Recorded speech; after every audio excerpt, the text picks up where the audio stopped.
Hello, students of genetics and biology 4312 at the University of Minnesota Morris. This is our asynchronous recording of the video or the lecture I gave on Wednesday of this week. Unfortunately, it's a little bit more cumbersome than that because I did the recording and then the sound quality was just awful, just intolerable. So what I have to do instead is today I'm re-recording, sort of trying to remember exactly what I said on Wednesday, and I'm putting that up for you to review. I'm hoping in the future I get my sound problems fixed, so I'll just record my video, my lecture as I give it to you in class, and that's what I will then put up online for asynchronous access to the course. All right, so what do we talk about? Well, there's the plan for today. And notice it does say on the right, always feel free to interrupt with questions. I guess you can't do that when I'm doing it this way, which is a good reason to come into the lectures. However, of course, we are sitting here in a pandemic.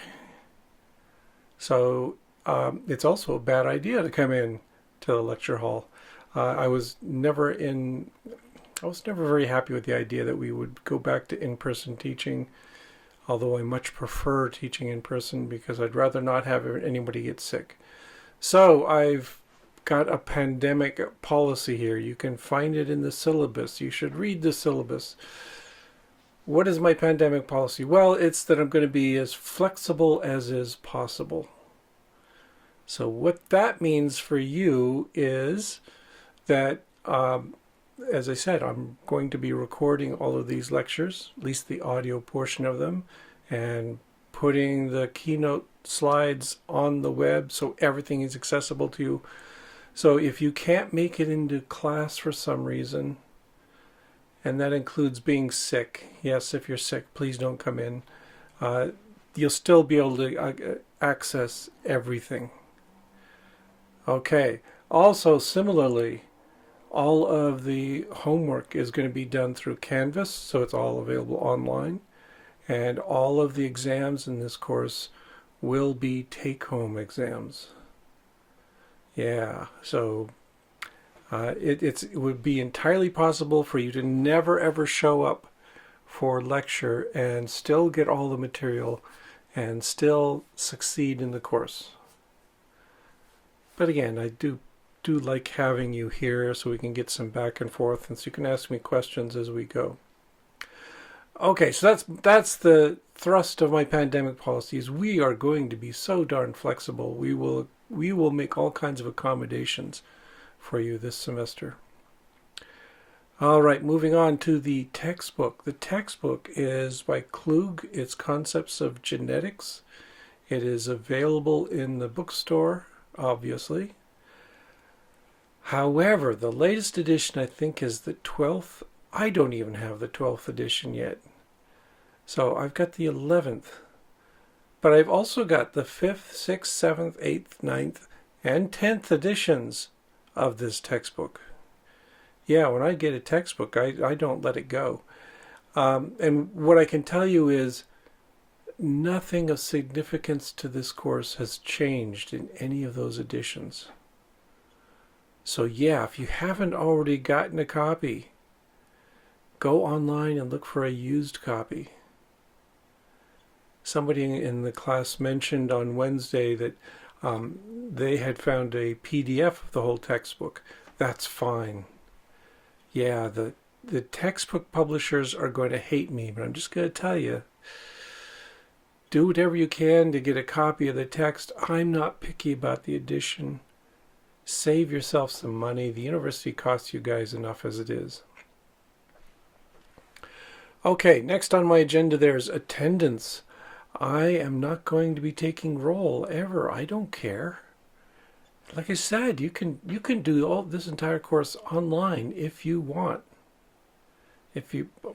Again, I really like having you guys around, but I understand if there's problems and you need to stay away.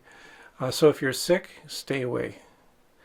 If I I've always made this accommodation. If you're one of our student athletes and you've got an away game, you don't have to make any excuses to me. That's fine. Go off and do it. You'll just have to keep up with the work.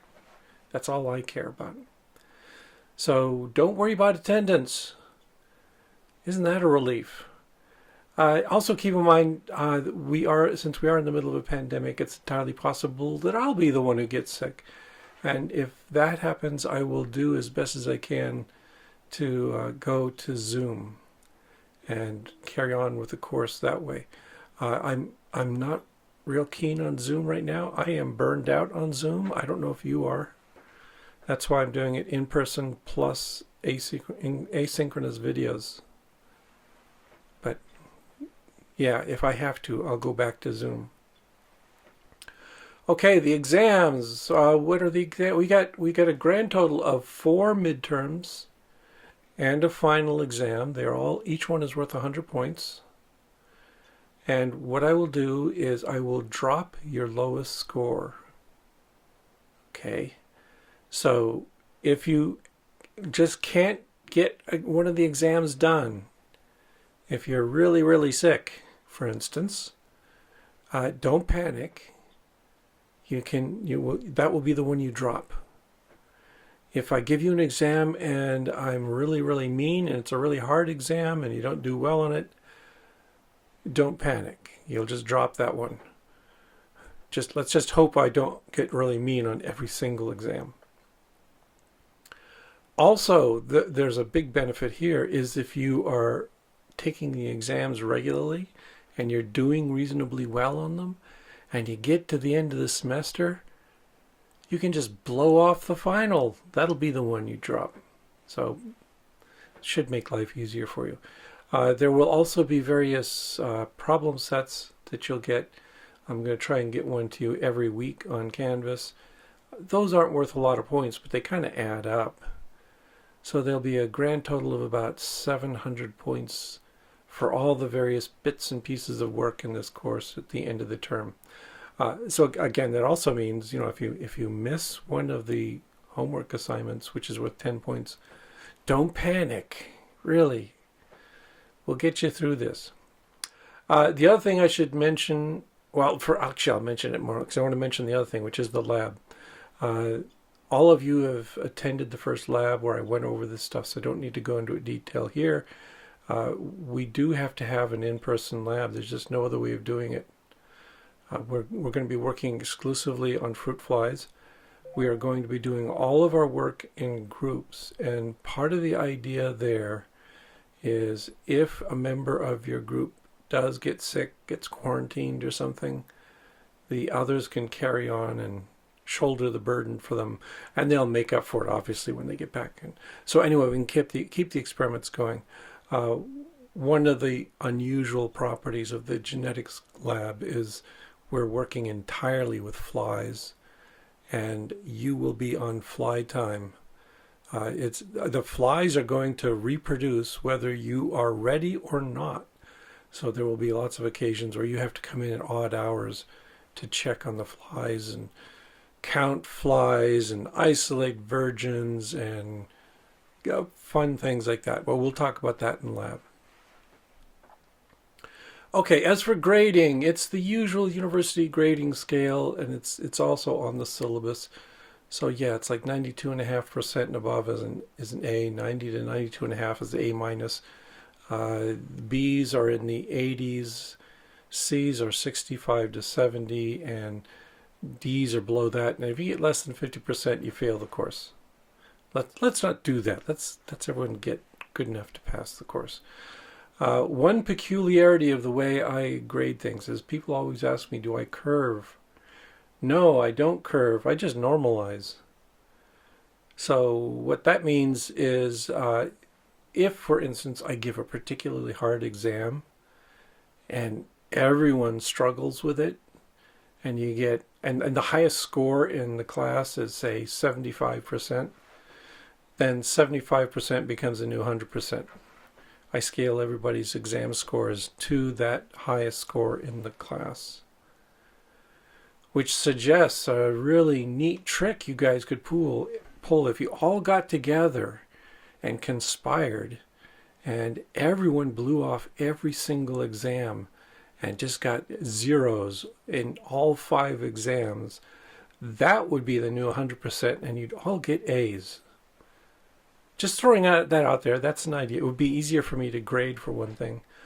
Unfortunately, that scheme will get ruined if there's even one single pre-med who doesn't play along and goes in and blows the normalization all out of the water, and then you all fail. So maybe you shouldn't do that. Okay, my office hours. I'm going to try to be very flexible there too. So I will be in my office from 9 to noon every morning, Monday through Friday. I will also be around in the afternoon, but I might flit around a little bit more and do other things. My office is, let me think, my office is 2390 and my lab is 2135. And just to confuse you, I may sometimes spend some of those office hours in my lab, and you'll have to come find me there. So it's just between 2 rooms. You can do it. You can find me. Another warning is that my lab is the spider lab. It's full of spiders. I know some of you are arachnophobic, and that's okay. I don't grade on how much you love spiders. So if you are worried about spiders, you can just knock on my lab door and say, could you please come out of your spider-haunted lair and show me something out here? That's also fine.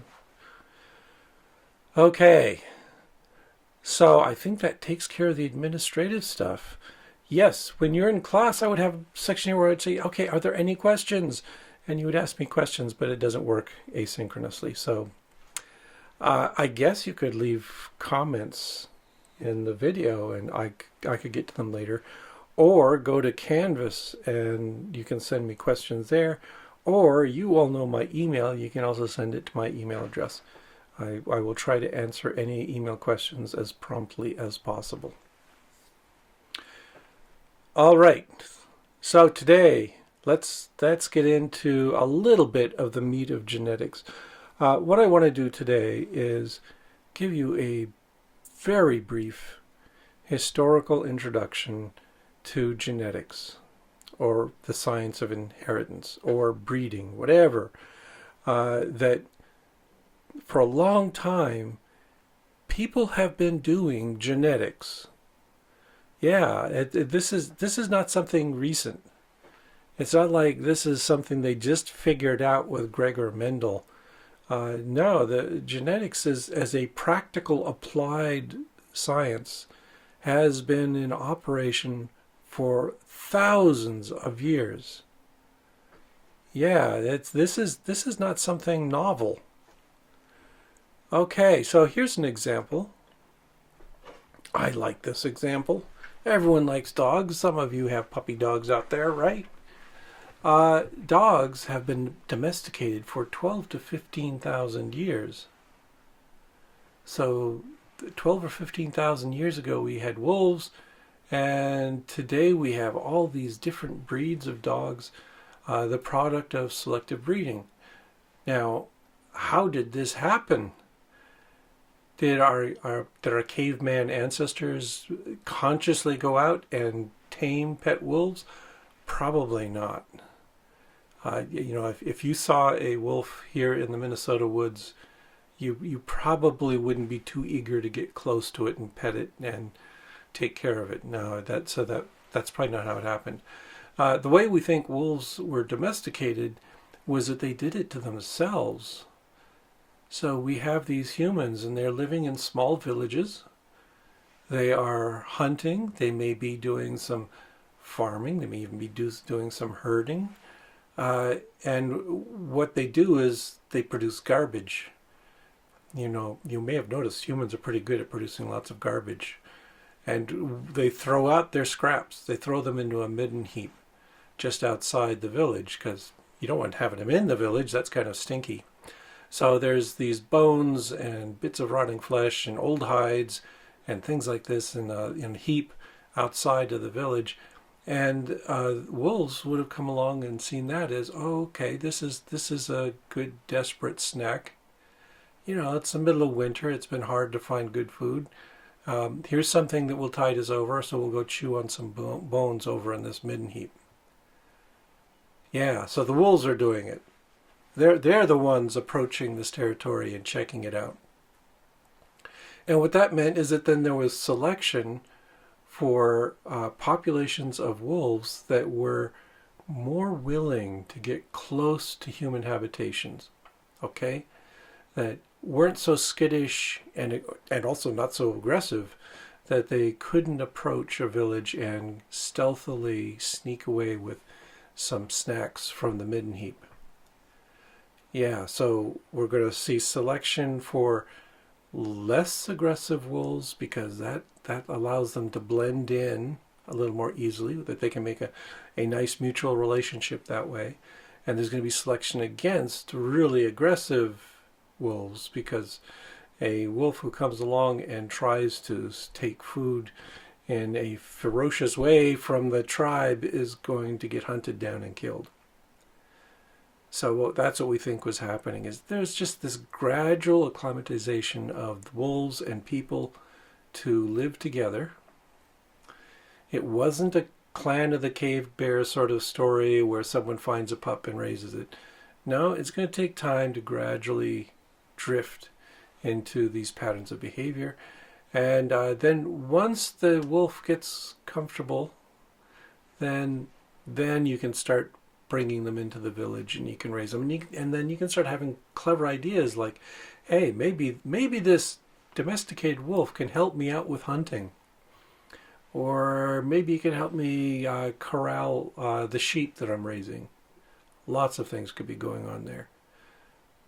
So the wolves initially domesticated themselves, and then once they fell into our control, once we had them under our thumbs, then we turned them into Chihuahuas and Pugs and Pekingeses and things like that with all kinds of breeding schemes. Probably not what the wolves expected, but hey, that's what people do. Okay, so genetics is going on here, right? There's selection going on for different genetic backgrounds. And it's going on without any knowledge of the actual genes involved. Here's another example. I really like this example because it's such an important one in our particular neighborhood. You all know there's those acres and acres of cornfields all around Morris, Minnesota. As it says there, the U.S. produces over 300 million tons of corn per year and has plowed over 80 million acres, and with all the good and the bad that entails. So we've got a lot of corn out there, and I will admit it's delicious. Yeah, I love a good hot fresh ear of corn. That's what we see over here way on the right. That's what you're used to finding if you walk down to the grocery store or farmer's market, or if you live near a farm and you go out and snitch some from the cornfields there. Big kernels of corn, kind of easy to chew on, tasty and sweet. We've been selecting for greater and greater production for cornfields. We've also been doing things like selecting for insect or pest resistance. So we got all that out of that big yellow ear of corn there. But where it came from is this pathetic tiny little thing on the left. This is Teosinte. Teosinte was first domesticated in Mexico, we think about 6,000 years ago. And it doesn't look that appetizing, doesn't it? It doesn't look like it's that productive either. See, we just got this one row of kernels. And what you also can't tell just looking at pictures, those kernels are really tough. It takes a lot of work to crack them and get the carbohydrates out of them. So farmers 6,000 years ago were raising Teosinte plants, And they did what people do naturally. If you are raising a crop of Teosinte and one day you go out there to harvest and you find, as you see in the second picture on the bottom, you find that you've got a Teosinte plant that produces 2 or 4 rows of kernels instead of just one. Oh, now there's a treasure. And if you are foresighted, you won't just gobble it down. You'll instead hold that one back and plant it the next year. And then what you hope to get is a crop that's got, 2 times, 4 times the yield of just plain old Teosinte. And that's what they did. They selected for these productive properties of the plant. Further, they kept on selecting because, as I said, Teosinte is kind of tough. It's got a hard kernel around it. So then you start paying attention to what you're eating and you say, oh man, this particular Teosinte is really succulent and juicy and soft. I should set aside some of those seeds and raise them. So we get this progression by selective breeding from this low productivity, relatively low productivity plant with hard kernels to our big, juicy, productive corn plants now. Again, people are doing this is genetics before there was genetics. Yeah, they're just getting out and doing it. Talk to any farmer and you'll experience the same thing. They know what they're doing. Okay, here's another example. That thing on the left, that's wild cabbage. Yeah, if you saw that in the wild, you'd think, okay, nice bunch of leaves. Maybe it would be a good salad, right? But then what human beings did is they raised it and selected for various other properties.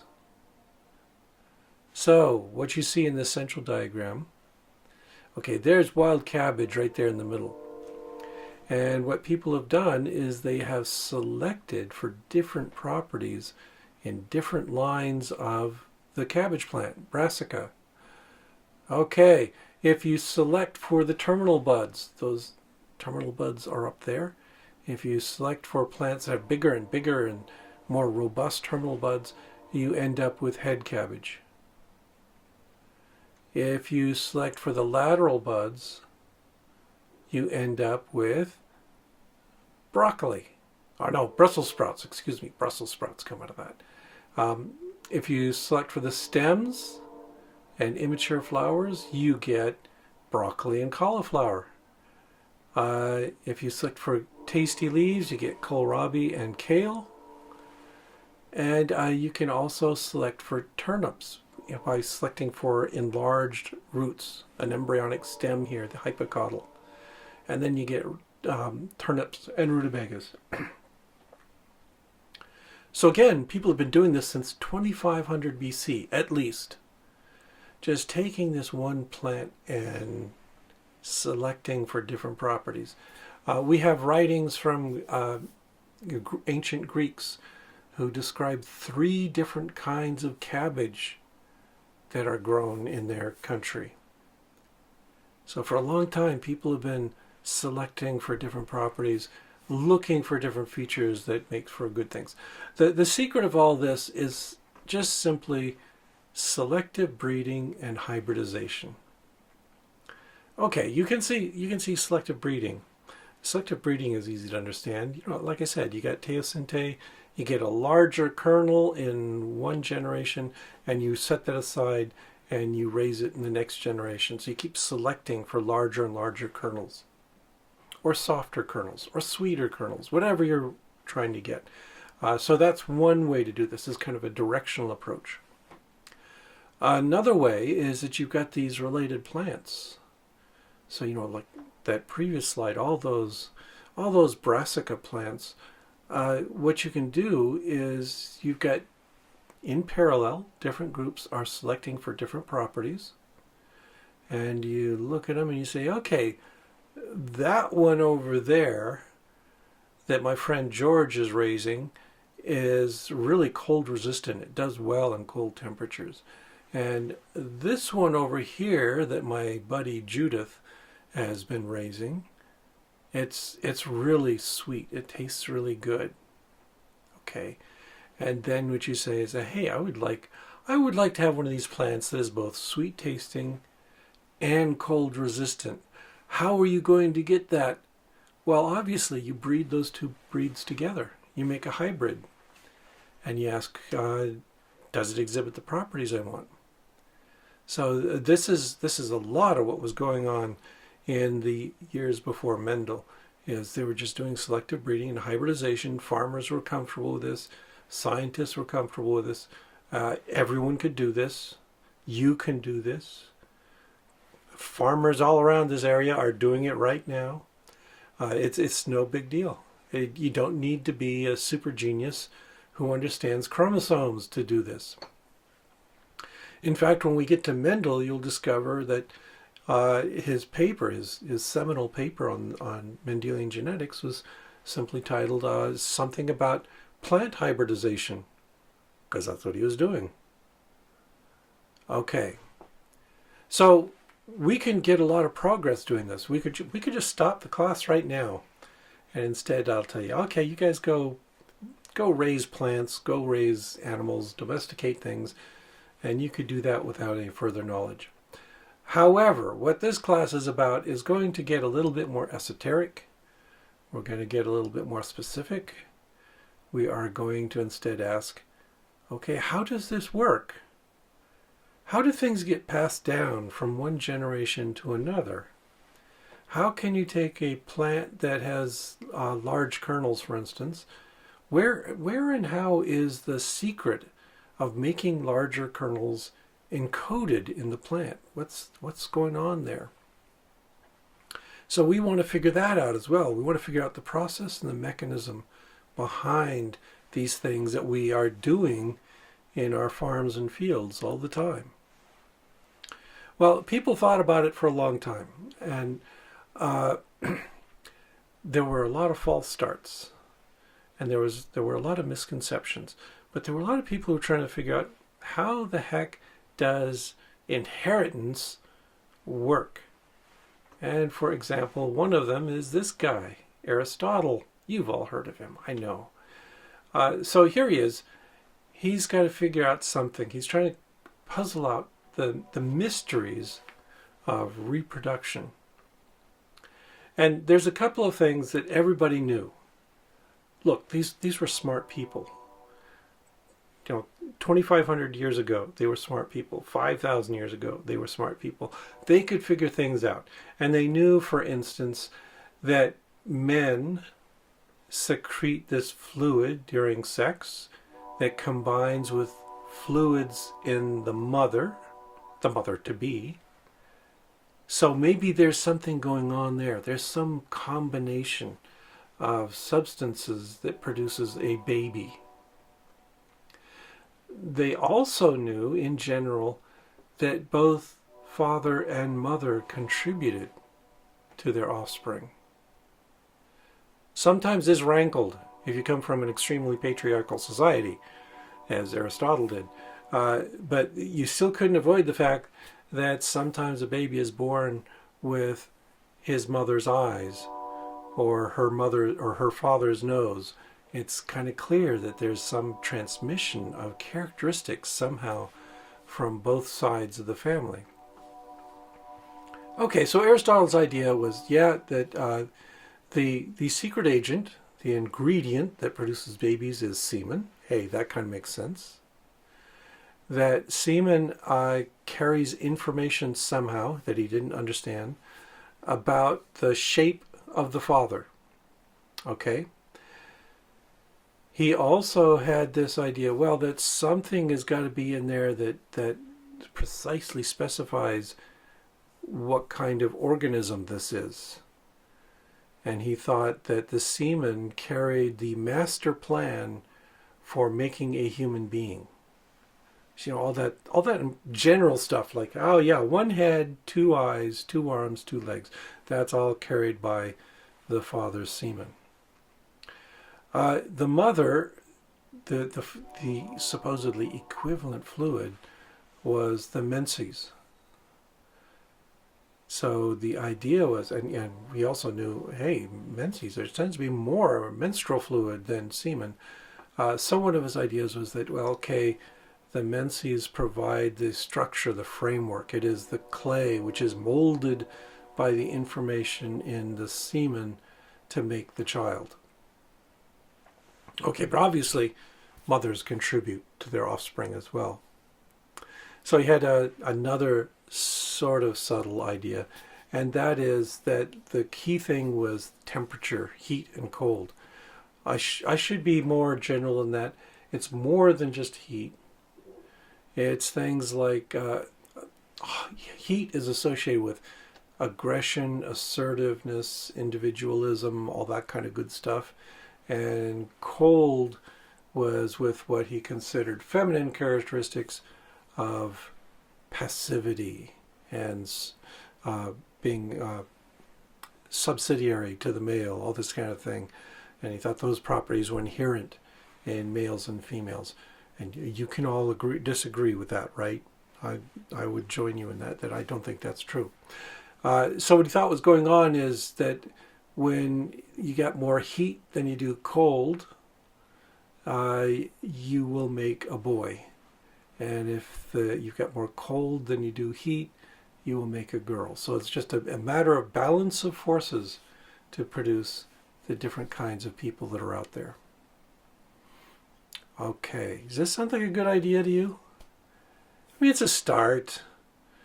You got to figure, okay, 2,500 years ago, they've got some general ideas. Some of them are correct, right? We know that semen contributes to the offspring. We don't think it's menses. We think it's actually that mother produces an equivalent gamete, an egg cell, that's important. But you get the idea. They understood that there was these mixing of traits. And I was just trying to figure out how they balance and how these different traits are then passed along to their offspring. Okay, that's going to stand for a long time. This is the general way of thinking about inheritance for a long, long time. Then along comes another guy. I'm really cutting this short, okay? There's a lot of people who studied this stuff. But we'll just jump ahead to the 19th century. And we got this guy named Charles Darwin who comes along. Another smart cookie who's going to be exploring all kinds of ideas. He comes up with the theory of evolution. The theory of evolution requires that properties get passed down from one generation to the next. They can't just be random. So it's passing. We're passing along these traits from generation to generation, and that's the question: how does the organism do that? And Darwin made a good start on approaching this. In many ways, a modern approach, a very empirical approach. So what Darwin did is, okay, he owns a manor. He's got farmers working for him. He also makes trips to London to talk to pigeon breeders.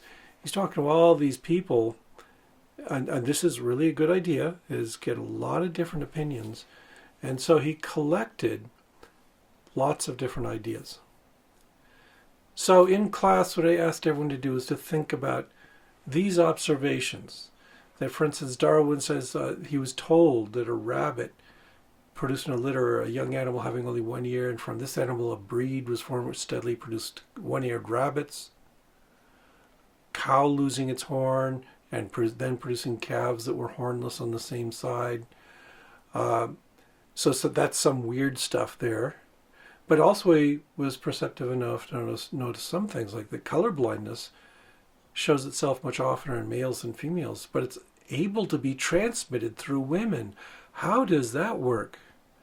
So women can transmit it but not have color blindness.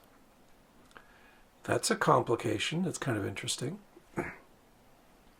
He also talked about the inheritance of peculiar diseases that suddenly emerged in a family and afflicted multiple members, and which then could, for instance, be passed on to other children, grandchildren in the family. He also noted this. He should have paid more attention to this. He was assured by 3 medical men of the Jewish faith that circumcision, which has been practiced for so many ages, has produced no inherited effect. Yeah, people need to keep snipping those foreskins off. So it's like, hey, this did not do anything. Okay. This last one is the one that seems like such a missed opportunity to me. So he says, in one lot of 11 mixed eggs from the white game and white cochin by the black Spanish cock, 7 of the chickens were white and only 4 black.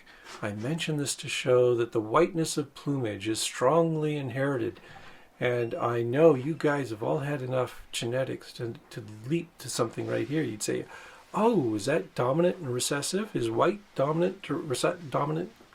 Is white dominant to black, you would say. So he's on the right path. This could have followed up with some really interesting results. Unfortunately, he didn't continue these kinds of quantitative experiments. He's just collecting anecdotes, basically. And then he collects all these anecdotes, and with some experimentation, but not enough. And then he assembles those into his hypothesis about how inheritance goes. And unfortunately, his hypothesis was wrong. It's going to be shown to be pretty strongly wrong. What he suggested was Pangenesis. Pangenesis is an old word. The Greeks had some of these ideas too. This was the idea that there was something localized in all of your cells that specified what kind of cell they were. Okay, so for instance, the cells of your eyeball were somehow specified to be eyes, and there's a factor in your eyes that does that. Or alternatively, your liver is specified by something that is contained within the liver.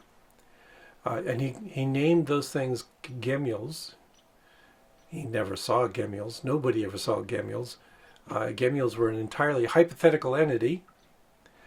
But what he proposed is going on is that these gemmules congregate in the gonads, in the testes and the ovaries, and there they assemble into kind of half an embryo, half a person, and then what happens is when fertilization occurs, when those fluids that Aristotle knew about got mixed together, you got a complete individual built from components of the tissues of the mother and the father.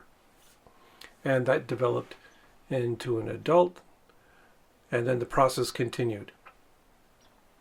There were some problems with this idea, big problems.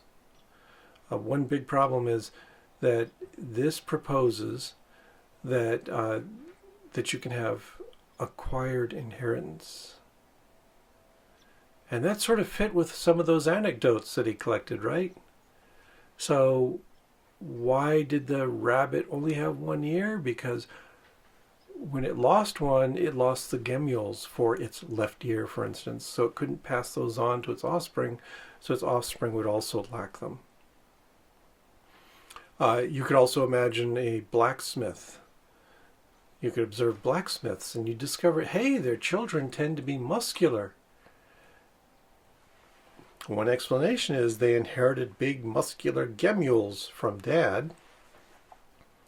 An alternative explanation, of course, is that they had to work from an early age in the blacksmith forge and built up muscles that way.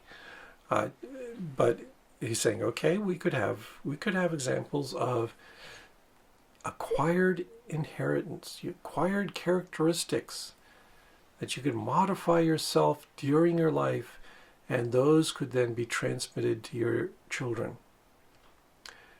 We are going to forget for a while what those Jewish physicians said about foreskins, okay?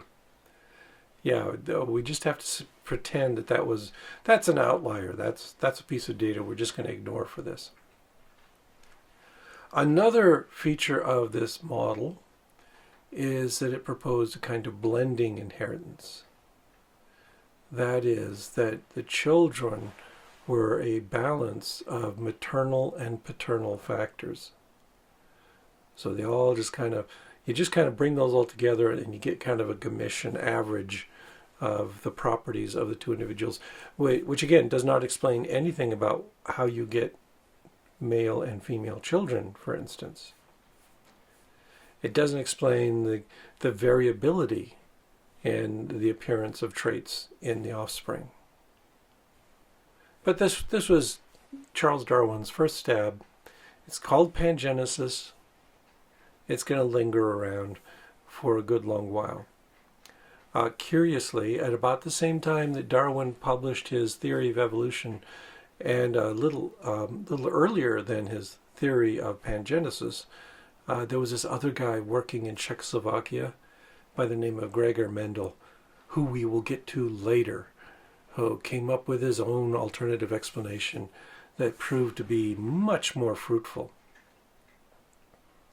Okay, also, there's another direction scientists are taking at this time, and that is microscopy. They were looking at cells.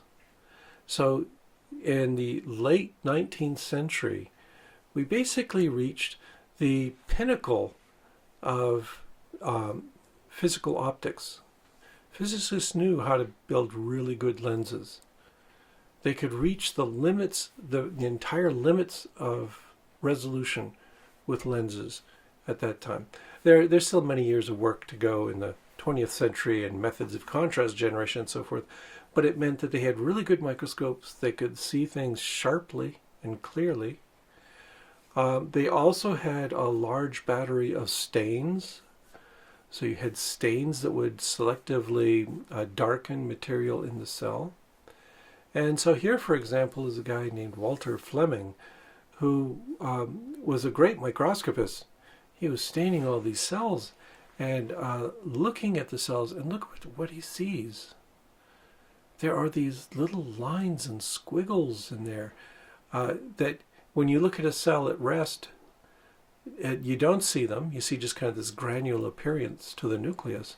But then as they prepare to divide, as they prepare to reproduce, there's this condensation of this material into these loops and threads and lines of what were called chromosomes. That's really suggestive. Hey, maybe those have something to do with inheritance.